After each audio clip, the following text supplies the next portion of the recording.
You're very welcome back to the show now. My next guest has received rave reviews for her latest role as the main character in the movie Cellar Door, which hits select cinemas this Friday. The film tells the story of a young woman who is brought to a mother and baby home, but it quickly becomes a psychological thriller as she realises her child is missing. Let's take a look at the trailer. What's the last thing you remember?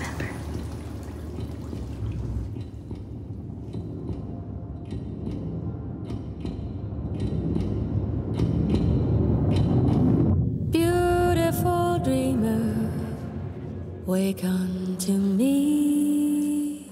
Starlight and dewdrops are waiting for thee.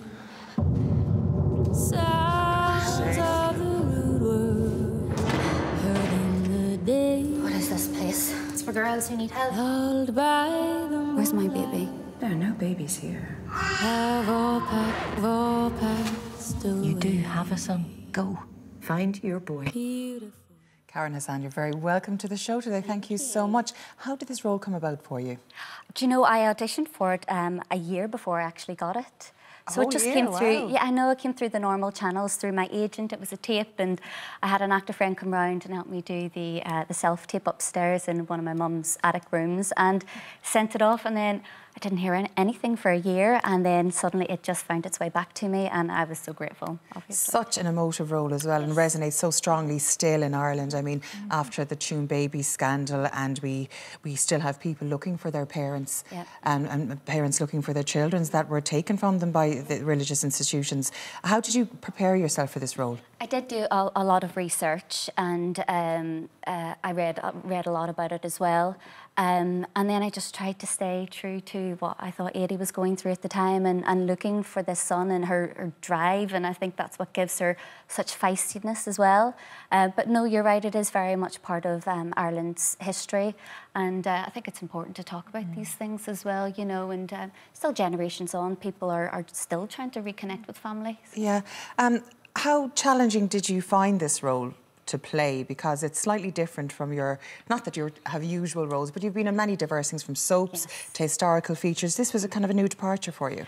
I think it was just one of those things you had to wholeheartedly put everything, every part of yourself into. So it was very intense because we were filming on such a tight schedule, but obviously all the emotion as well of what the character was going through. But I think we have a nice balance. You know, we show her falling in love and that first romance and those teenage feelings, and then obviously something very traumatic happens to her. So we cover like a wide range of feelings in the movie, but people do have a very nice reaction. And it's all like, it's going to be amazingly successful, already has been. I mean, it's got Best Irish Feature at the Film Fleadh last year in Galway. I mean, it's on release now. I mean, are you looking forward to the reaction? How do you feel about reviews? Did you get nervous about that sort of thing still, or are you past it all now? I do, but I'm the same even when I was in Hollyoaks, you know, watching things and it was going on. There's part of you that's a bit like, oh, you know, but I just knew we put our heart and soul into it, and everyone who worked on it really did work their socks off on it. So it's nice, it's really nice when you get people coming up to you after they've seen it and just having such a strong reaction to the movie. Yeah, and it's absolutely lovely, because when you think of, as you said, Hollyoaks there, and of course you've had the joy of working with Jamie Dornan in the fall as well. And we have, see, it looks a bit odd to me. You seem to be getting yourself in the same situations all the time. Does this happen to you quite a lot in all of your roles? Not that the 50 Shades of Grey stuff going on there with Jamie Dornan, but how do you find yourself in this kind of evil situations? Just going to say, yeah, Jamie has aged well there. That first one was Jeff Rawle, and he played the sinister Silas in Hollyoaks. And I actually filmed both of those series together. So I was jumping on an EasyJet flight back and forth. I wasn't having any dramas on the flight. But, no Azalea Banks here. Yes, and myself and Brona Waugh, who actually played my best friend in Hollyoaks, we were both in the fall, and Emmett Scanlon as well. And the three of us were jumping into our storyline in Hollyoaks and then flying over and doing the fall at the same time. So, I mean, it was lovely, but yeah, I spent a year getting chased by different serial killers. So. Yeah, and then, you were in Vikings as well for a couple of series, and I recently was on holiday. It rained the whole time, so I watched 3 series of Vikings back to back, and you featured in it quite heavily as well. But my God, you're a saucy minx in it, weren't you? I know. Therese you were playing? Or, yes, Therese, yeah. Married woman. Up to no good. She was a wolf in sheep's clothing, that one. So, yeah, you had to watch your back around her, but it was really good fun to film. It was And what are the costume dramas like, though? I just think they look like such fun to be a part of. They are, and when you step onto the set, they create everything for you. And I remember they said, we're going to go down to the cathedral and film this scene, and I was like, oh, an actual, like, full-scale cathedral with stone floors and, you know, chandeliers and a gold throne, and they really just create the spectacle for you. So it's easy to be in, you know, and it's lovely, it's amazing. Yeah, and the role was pretty challenging as well because you were...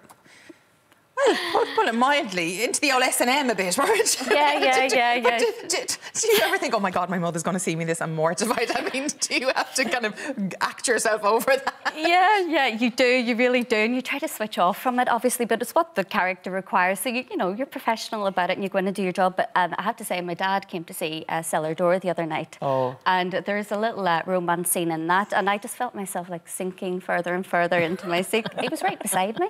Oh, you know, so, yeah, and the scene repeats quite a lot as well. So I had to go over and over and over.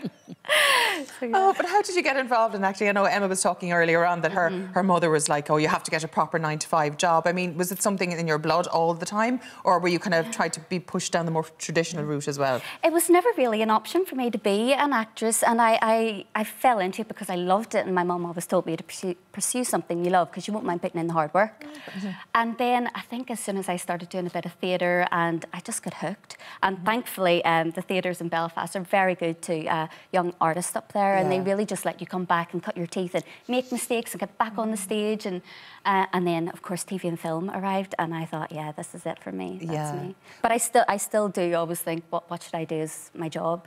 Because sometimes acting just feels like, I love when you go like that. You look at you should have a so-called proper job. Oh, yeah, well, proper theatre, job, I suppose, is where you did cut your teeth on that, and it's a completely different discipline to TV, as is TV to movies. There's different schedules on them all. I mean, do you still get that rush if you're on a stage? Yes, it's a very different rush because you're always, I mean, you can't mess up when you're on stage. If you forget a line, you're kind of stuck, unless you have a very good cast that are willing to help you out.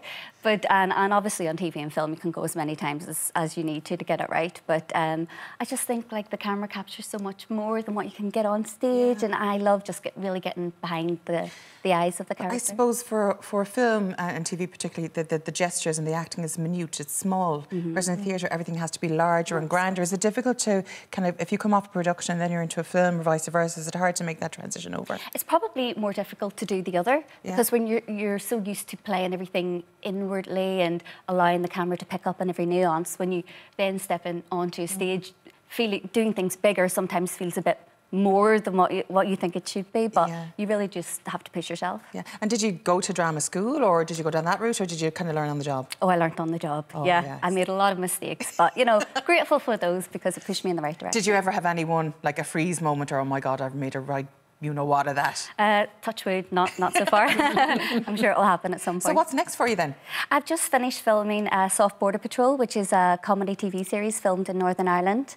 And I just play this ridiculous character who is determined to keep our border soft, even if that means wrapping it in, you know, cotton wool. Literally? Literally, yeah. So, it's coming out in February. I know. It's kind of a docu-series, and a lot of it's improvised as well, so it's really hilarious. And where is that going to be aired? Or that's on the BBC in February. Oh, right. Well, that would be absolutely very interesting to see, given what's going on at the moment. Very different from Cellar Door now. Very much so. But back to why you're here. Cellar Door in select cinemas from this Friday. Yes. Thank you so much for joining us on the show. It's been an absolute pleasure, Karen. Now, time for a quick break, but when we come back, people were shocked how Corey Steeves responded to his teenager's daughter's pregnancy. We chat about that in 3.